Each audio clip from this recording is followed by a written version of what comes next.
Whether you just bought the game or you're on the fence about purchasing it, this video will discuss the ins and outs and main components of Tactical Assault VR.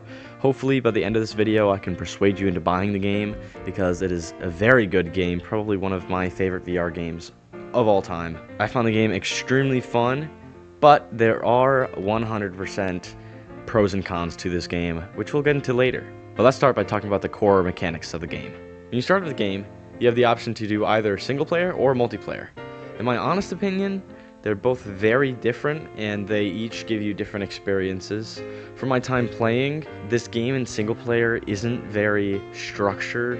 It's way better on multiplayer, and it's also pretty creepy. Like, imagine trying to clear out this desolate map, which is Convention Center in the DLC. It is hard as hell. Not even going around the hard parts about this mission. It's like, it's creepy. It's almost a horror game because there's nobody to talk to and everything's dark.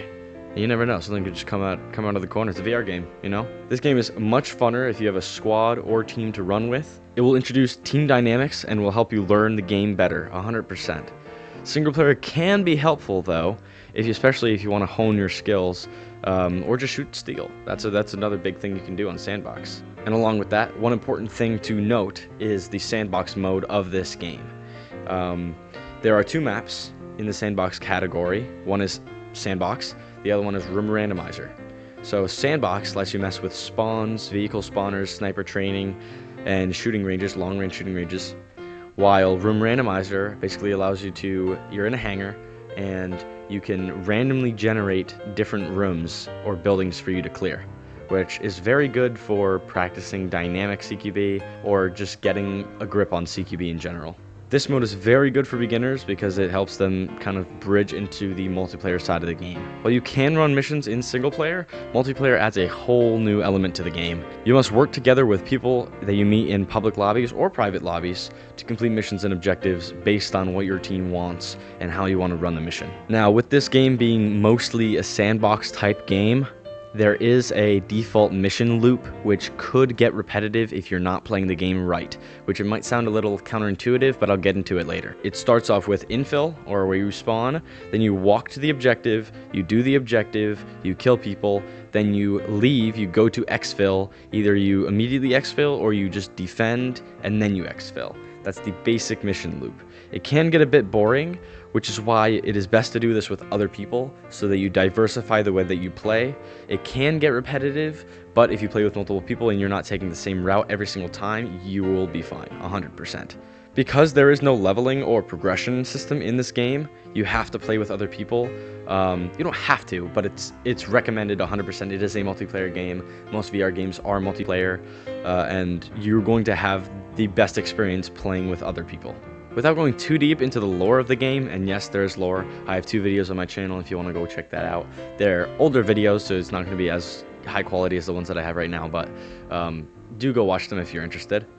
There are 4 main factions that you're going to meet in this game.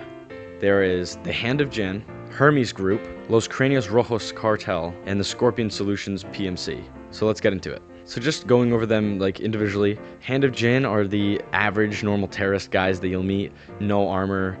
Hermes Group are the same like terrorist guys, but they have more armor. Then the Los Cráneos Rojos Cartel are the enemies, the main enemy on the Operation Dahlia DLC. These guys, because it introduces civilians in this DLC, they can blend in, especially on Convention Center, because Convention Center, there's enemies that fake to be civilians, which kind of throws your perception off, and you have to be very careful, always making sure you have lethal on a civilian. And the last one is Scorpion Solutions. It is a harder threat than all of the other factions in the game. They are only found on Operation Deadshot. They have way better armor, way better technology. There's like 2 techies on the map, I believe. They have an APC, stuff like that.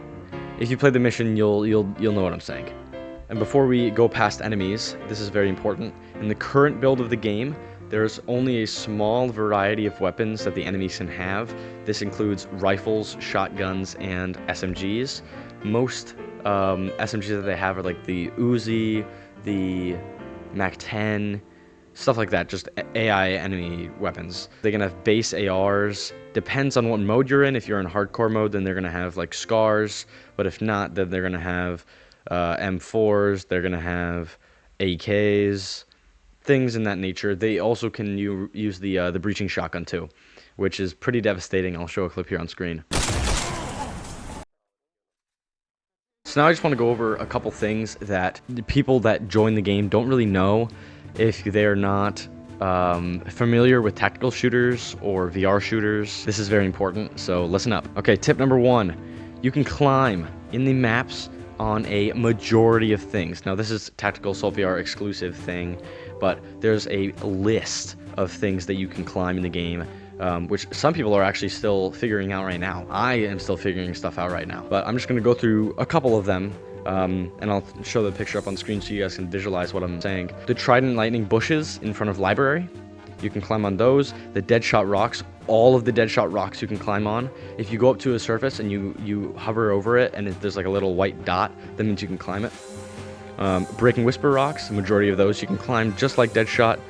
The trenches on the wood beams that are inside of the trench, you can climb those. And then the void pipes in the back of the bank, there's a pipe that can go up and goes to the vent on the roof. You can climb that. On void, you can also climb the skyscraper in offense spawn or in co-op spawn to get on top of that building. Tip number 2, mag palming, which not a lot of people would actually notice if they have not been told specifically about this. Let's say you dump a full mag, you're empty, and you grab another mag with your trigger, hover near the other magazine, grip button, it'll pull the mag out, then you can put your new mag in, and then you're set. This can actually be used for really cool reloads, which I saw on the official Discord, that you can do with things that don't have rock out mags or rock out mag physics, like the FAL.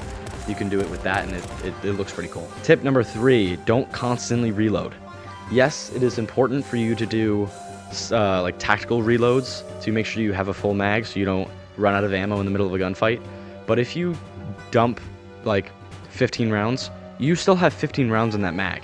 So why are you going to waste that 15 rounds, put it in your dump pouch? At least save it. If you're going to do that, save the magazines. And that gets into the next one, actually. Save your magazines, okay? Before this latest update with Deadshot, there was no incentive to keep your magazines. We had the dump pouch to keep like extra utilities or objectives, but now we have to actually keep our magazines to get new ammo.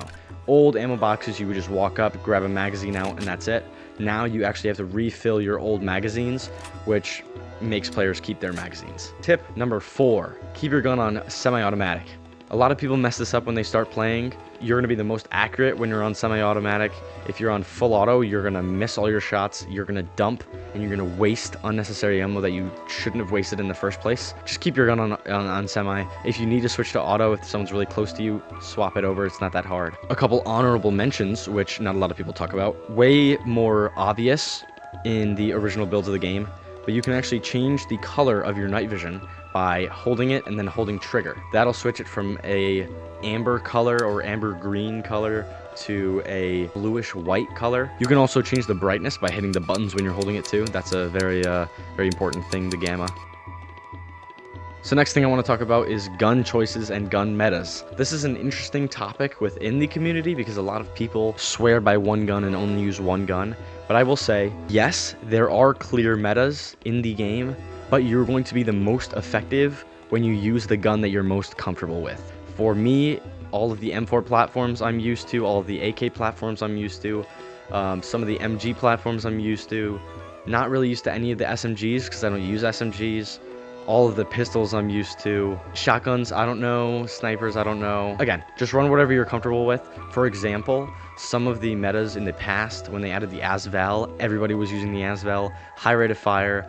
A lot of bullet drop, but it's quiet. And then the MG3 got added recently, and everybody was using that. Everybody was complaining, oh my goodness, why did they add the MG3? It's such a meta. It's going to go away. And that's one thing to remember too. If you're worried that the game is going to get worse because there are metas, it's a phase, right? Now the MG3 players are gone, right? Only people that are running the MG3 are actually running it as an MG, not every single person in the lobby. Maybe 1 or 2 people are running it. It's not that common anymore. I also did just want to go over some of the guns that I use, just in case you're genuinely just starting off and you want some bases to run your guns off of. So I'll just flash a couple of my guns on screen while I'm talking about it. Okay, now we're on to one of the most important parts of this game, the community. If you are on the fence about purchasing this game and you go into the reviews of this game, everybody will say that it is an amazing game. It is an amazing game. But a majority, probably all of the down comments, the bad comments or bad reviews, like 1 stars, are going to be about the community. This community, obviously, with like all VR games, it's mostly children and immature people, which is why I recommend, if you're going to play this game seriously and you want to learn from other people about CQB and stuff like this, because this game can be a vice to learn, find a community, find a Discord server that you enjoy, find a group of guys that you like to run with, and just get to know more players. You know, you can do public lobbies. In my experience, they haven't been very good, but they definitely have gotten better with the addition of the DLC. There's way more kids in the Sandstorm lobby than there is in the Dahlia lobby. So if you're gonna spend money and you have the Dahlia DLC, only go into the Dahlia DLC co-op lobbies. It's just so much better. This is where I talk about the difference between PvP and PvE. PvP is very different than PvE, obviously, because you're not fighting bots. I genuinely think that PvP can be better than PvE in some points. If you've played PvE for the majority of your game time, you probably will not find PvP fun, which is why you should try it out, okay? Like I said in the last part when I talked about the community, if you're gonna play PvP and you're not sure that you're gonna have fun, you should definitely find a group that does PvPs. There are dedicated PvP servers, I believe. Just go to the Tactical Assault VR official Discord and you might be able to find some there. Your best experience is going to be finding a group that can structure your PvPs, where you have coordinated matches. Yes, public lobbies can be fun, but you're going to want to find someone that has more structure. And if you hate PvP, try it again. If you haven't played it since Deadshot was added, definitely try it, because Deadshot adds more realistic gunfights. You're not constantly engaging people. It's way better for sniping because people have no clue where you are. It's a really good mode. And now I will get into the best PvP tips I can give. I play majority PvP. I love PvE. The only thing I don't love about PvE is just kind of how repetitive it can get, which is bound to happen, but that's why I play with PvP. So here's my tips. Number 1, have effective callouts. Now this is the most important, probably one of the most hard things to learn though in this game when you start off playing PvP. It took me a while and I'm still learning some of the callouts because there's a bunch of maps that I don't know and I don't have memorized yet. And for new players, it will definitely be difficult memorizing all of these callouts. But you definitely get used to it the more you play, because people will just be constantly using this. And the majority of people that play this game on these maps that I'm about to talk about know these callouts, okay? And if you don't know these callouts, you're good, right? You might call it something different. Different groups call stuff differently, and I have a couple that are basically have 2 names. So let's get right into it. Before I start listing the callouts for the maps, I wanted to talk a little bit about how you should make callouts, because that is also very important thing. So number 1, your teammates will not know where you are radioing from. So they need to know where you are, okay? So you have to give them a point of reference, right? So you can either be, if they know where you are, on my position, right, is a good thing to say, or from my pos, right, is a good thing to say. Or if you don't know where they are, you can check your watch, which I don't know if you guys can see. You guys should be able to see it. There's a bearing setting, right? So it'll tell you what direction you're looking from the watch, which is a very important thing, which not a lot of people notice. So let's say I have a guy like over there, right? From my pos, 300 northwest, right? So if there's someone near me and they don't see him, they can check their watch, look at the bearing, bang, they have me. So this is basically, I'm just going to give you guys a rundown of how the structure should be set up. So you want to say it in this order or manner. It doesn't have to be in this order, but this is just the most common. So you want to say the type of call out you're making. So if you're getting shot at, you're getting attacked, or you died and you want to say where the person killed you from, then you say where, which is the location, building, whatever, and then you say floor if they're inside of a building. So let's say I want to give an example on Cybersnake. I would say contact, which means like I'm getting attacked or I'm shooting back. Apartments, which is on screen right now, and I'll talk about it later. So I would say contact apartments 3rd floor right window, meaning they're in apartments, right? I'm getting shot at. They're in apartments, 3rd floor, right window. Okay, it's simple. It's as simple as that, right?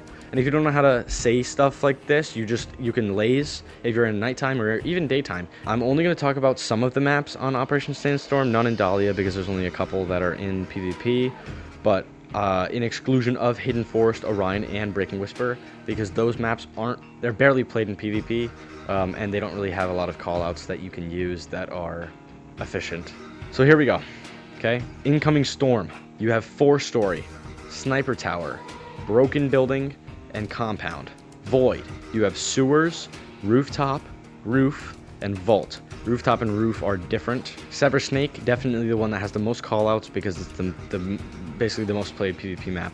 4-story, 3-story, apartments, hotel or connected buildings, main alley, main road, rocks, and water tower. Trident Lightning, you have library, roof, courtyard or garden, and front door.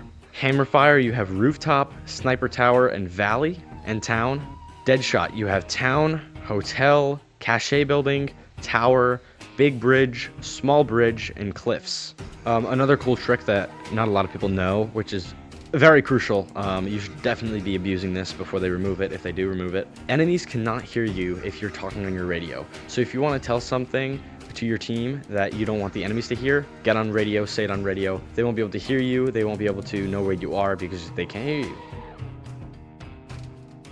Hopefully you guys find this video helpful and persuading, because you definitely should get this game. It's a great game, it is an amazing game, and you should get it. Come on guys, you know you're watching this video for a reason. And if you haven't played in a while, definitely re-download it. It's gotten a new wave of players, and it's great, man. It's great. So thank you guys for watching, and I'll catch you guys in the next one. Later.